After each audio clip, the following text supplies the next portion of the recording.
you're number one.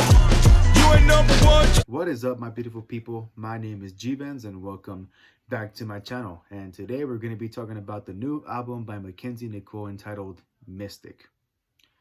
Yep, she's currently predicting that my channel is going to be dead as fuck in 2 weeks.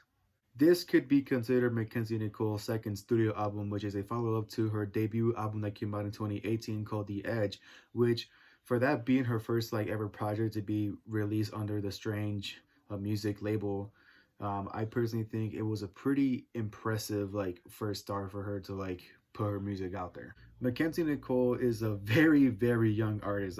I think she's around my age at the moment.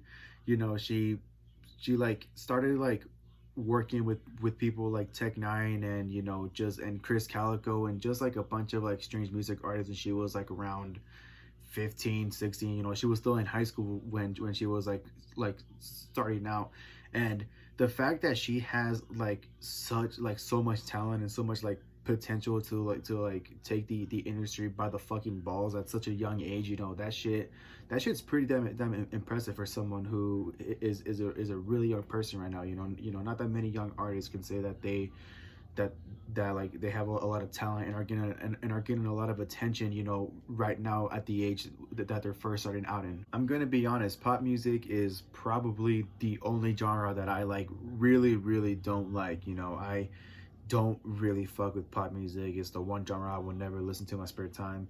I don't really like it, only because I guess it's really fucking mainstream. The mainstream pop music is all kind of the same, and I just sort of stay away from that shit, because it's just there's nothing about it that grabs my attention, at least. However, Mackenzie Nicole is a very exceptional artist, because when you compare her to the fucking mainstream pop music they listen to today, she is very fucking different. She's more underground, she's more underrated.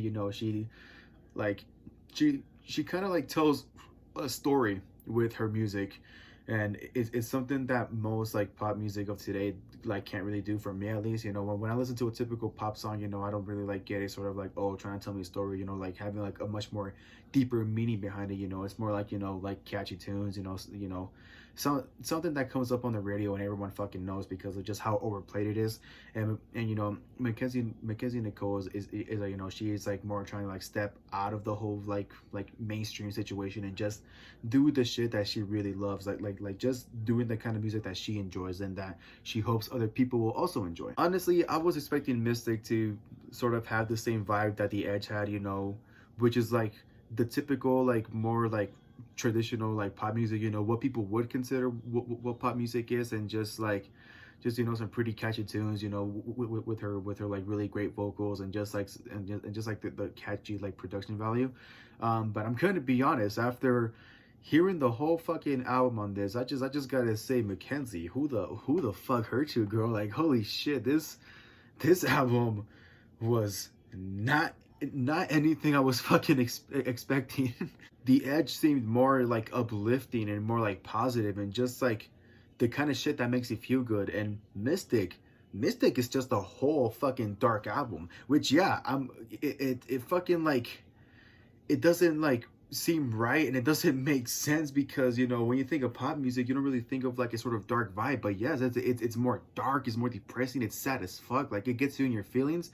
It is nothing compared to what the fucking mainstream pop is doing right now. It's something super fucking different, and I'm fucking all here for it. According to Mackenzie Nicole, on a few live streams that she did on Instagram a couple weeks ago, she claims that she has always been a really dark artist, that her music was always dark, and her music was always meant to have a much more deeper meaning behind it, and that The Edge is pretty much her not having creative control over what she really loves doing. Pretty much The Edge wasn't the real Mackenzie Nicole. The Edge turned out completely different, and it didn't really turn out the way Mackenzie Nicole wanted it to turn out. Now, honestly, I didn't have a problem with The Edge. I think it was a pretty decent pop album, considering that I don't really fuck with pop music. I thought that was pretty decent, and I thought it was pretty different. I did think it did it did need some improvement. And after hearing Mystic, it's the improvement that we all needed. Pretty much, Mystic, it was Mackenzie Nicole's way of getting her real self out to all her like longtime supporters and to the whole world, to so like they hopefully see her for the artist that she wants to be seen as. Honestly, everything about this album is different. From the moment you hear that first track and go all the way to the end, that's that's when it really fucking hits you and you go, okay, I better like sit down and like chill out for a bit, because this album is gonna be a fucking journey. And that's pretty much what this album is a fucking journey. The overall theme for the album that Mackenzie Nicole is pretty much trying to like do is she's pretty much paying like an ode to mental health, like the importance of mental health awareness, the importance of like always like practicing self-care and all that, which is something that most artists these days don't want to talk about. Not everybody likes to talk about what keeps them up at night, the mental issues that they've had in the past. Artists tend to like always want to like make their lives seem a lot more happier, because you know they got it all. You feel me? Like have they have like fulfilled their dreams. They're living the life they always wanted. So there really shouldn't be a reason for them to be sad. But what people tend to forget is that artists are humans too, and just like everyone else, they also have their bad days. And they have their days where they don't feel like that great sometimes. And I always said that Mackenzie Nicole was pretty open and vulnerable when The Edge came out, but when you compare that to Mystic, this album is where she's like really open and vulnerable, where she is like talking about her past experiences, the shit she's been through, how her experiences have affected the way she is now, and have shaped the person she is right now, like the sort of like mental issues that she's developed over time because of the unfortunate like bullshit that she had to go through as a teenager. This album is pretty much Mackenzie Nicole being stuck in the darkness, and while she's in the darkness, a lot of sad and like very like angry like vibes of fucking songs come out. And then once you get to like maybe the last four tracks of the album is when it gets a lot more happier. She starts to like realize and have reassurance that, yeah, I may have taken an L with the album that I dropped at first because it didn't turn out the way I wanted to. And yeah, I was in a very like bad state of mind because I felt that like the real me wasn't showing. But like at the end of the day, she found the light that she's been looking for, and from the darkness came out this really beautiful fucking album that I have no doubt touched a lot of people's hearts. Yeah, I feel like it's a super relatable album to anyone that has went through like past relationship struggles. Anyone who has been abusive, or anyone who's been through like really unhappy times. People who pretty much like felt that they were never good enough, I guess you could say. Songs like 5 Months, 4 Days, and They Cut Rose and Tap Water has Mackenzie Nicole telling the story, like a really heartbreaking story of this girl going through a very like fucked up toxic relationship where her significant other is physically and mentally abusive to her. I don't know if she's like saying her own story. I would hope not, because it's pretty fucked up that she would go through it. But it's a really heartbreaking story of like how she like feels that it's her fault that she's being treated this way, how she feels she could do better so she doesn't get treated like this. It's kind of fucked up, because like people who are victims of toxic and abusive relationships, like they tend to blame themselves, and it's not really their fault. It's because their significant other is just a fucking piece of shit. So I definitely do understand where she's coming from, because I do have a personal friend of mine that was in a 3-year toxic and like abusive relationship, and she was so scared to like leave because the motherfucker was crazy as fuck. It's not that easy to get out of a toxic fucking relationship when like if you've never been in a toxic relationship or an abusive relationship. It's something that you never will truly understand unless you go through it yourself. And there's also songs like Happy, where I personally thought that was gonna be like her being a much more happier song, and it actually ended up being a lot more fucked up. And like that one is probably more like relatable to me, at least, because she talks about no matter how hard she tried, no matter how hard she try to be like so committed to the relationship that she was in. She realized that she was never ever going to make her significant other happy, and that she never truly made him happy, which is like really fucked up to think about.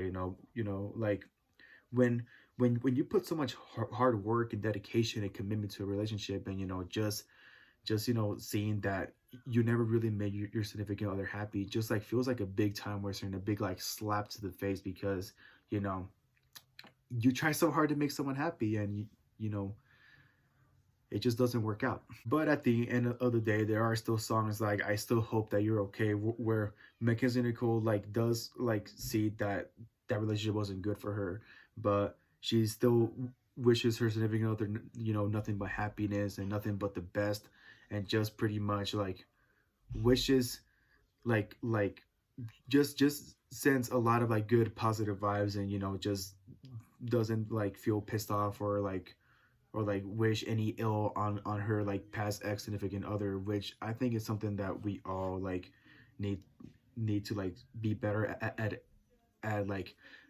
accepting that, yeah, it didn't work out, but don't wish bad ill on an ex, because at some point they did make you happy, and at some point they were like important in your life. You always have to be thankful for your exes, and it's is that sort of vibe. Overall, I definitely recommend this album to anybody who's been following Mackenzie Nicole for a very long time. This is an album that is really gonna shock you, and is really like gonna make you feel happy that she's finally like doing the music she wants to do. And to anybody that doesn't know who Mackenzie Nicole is, I do really recommend this album to those of you, to the ones that are struggling to love yourselves, to the ones that are struggling to practice self-care, to the ones that have like pretty bad mental issues that you feel can't be fixed, or feel that nobody understands. This is a person that truly understands what you're going through. And just always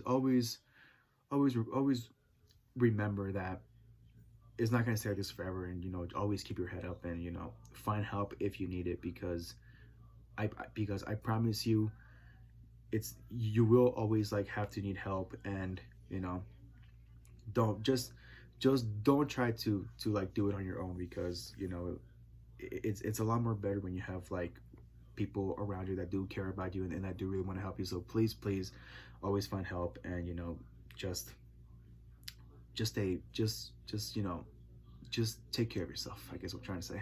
And with that being said, and ending it off on a pretty sad note, sorry guys, but with that being said, don't forget to like, subscribe, click that bell down below, all that good stuff, so you don't miss a single one of my uploads whatsoever. And don't forget to stay happy. We were cutting Courtney, why don't you adore me? I still see the ghost of you when I wake up in the morning.